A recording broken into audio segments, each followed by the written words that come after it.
Hello বন্ধুরা, merry Christmas সবাইকে। চলে এসেছি নতুন একটা ব্লগ নিয়ে। এবারের ক্রিসমাস আমার কেমন কাটলো? যদিও কলকাতায় থাকার সময় যতটা মজা করতাম ততটা না হলেও এখানেও ক্রিসমাস ভালোই কেটেছে। কোলারে আমরা যেখানে থাকি সেখানে 2-3টে চার্চ ছাড়া রাস্তাঘাটে সেরকম ক্রিসমাসের ডেকোরেশনস আমি দেখিনি।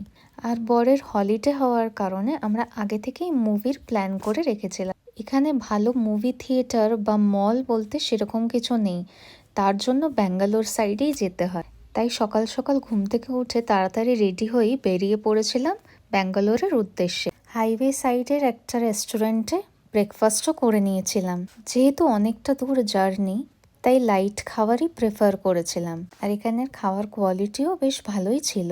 আমি সাউথ ইন্ডিয়ান খাবার বলতে শুধু বুঝতাম ডোসা, কিন্তু এখানে থাকতে থাকতে আমি অনেক সাউথ ইন্ডিয়ান ডিশেসেরই প্রেমে পড়ে গেছি। তার মধ্যে একটা হলো কেসারি ভাত, যেটা বেসিক্যালি সুজি কা হালুয়া কিন্তু কেসারিয়া কালারের, আর তার মধ্যে কিছু আনারসের ফ্লেভার দেওয়া। ঝটপট ব্রেকফাস্ট সেরে বেরিয়ে পড়লাম আমরা আমাদের গন্তব্যের উদ্দেশ্যে। সেদিন গিয়েছিলাম ফোনিক্স মার্কেট সিটি মলে। যদিও আমি শুনেছি ব্যাঙ্গালোরের প্রত্যেকটা মলই সুন্দর, তেমনি এটাও সুন্দর, কিন্তু খুব একটা ঘুরে দেখার আমি সুযোগ পাইনি। হলিডে হওয়ার কারণে সেদিন যেন মলে নেমেছিল বিপুল সংখ্যক মানুষের ঢল। এমনিও পৌঁছাতে লেট হওয়ার দরুন মলে ঢুকেই সোজা আমরা রওনা দিয়েছিলাম পিভিআর এর উদ্দেশ্যে। ও হ্যাঁ, দেখতে গেছিলাম ব্লকবাস্টার মুভি ধুরন্ধর। অনেকটা লম্বা মুভি হলেও একটুকু বোরডম ফিল হয়নি। সত্যিই মুভিটা খুবই ভালো।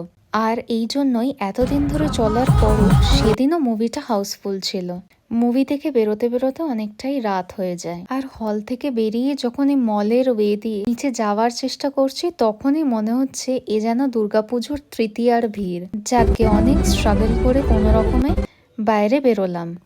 সকালে ঢোকার আগেই দেখে গেছিলাম এত সুন্দর ডেকোরেটেড ক্রিসমাস ট্রি। লেট হয়ে যাওয়ার দরুন তখন আর ছবি তুলতে পারিনি, কিন্তু মাথায় ছিল বেরোনোর টাইমে ঠিক ছবি তুলবই। আর ক্রিসমাসে বেরিয়ে একটা ক্রিসমাস ট্রি এর সামনে ছবি তুলবো না, এটা কি হয়? যাকে ঠেলাঠেলি করে কোনো রকমে ভিড় সামলে 4-5টা ছবি তুলেছি বটে।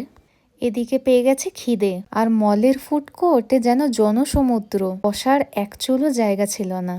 তাই কোনো রকমে কিছু স্ট্রিট ফুডস এক্সপ্লোর করেই বাড়ির উদ্দেশ্যে রওনা দিয়েছিলাম।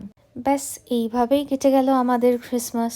সত্যি বলতে গতানুগতিক লাইফের মধ্যে মাঝে মাঝে কাটানো এই টাইমটাই একটা বুস্টারের কাজ করে।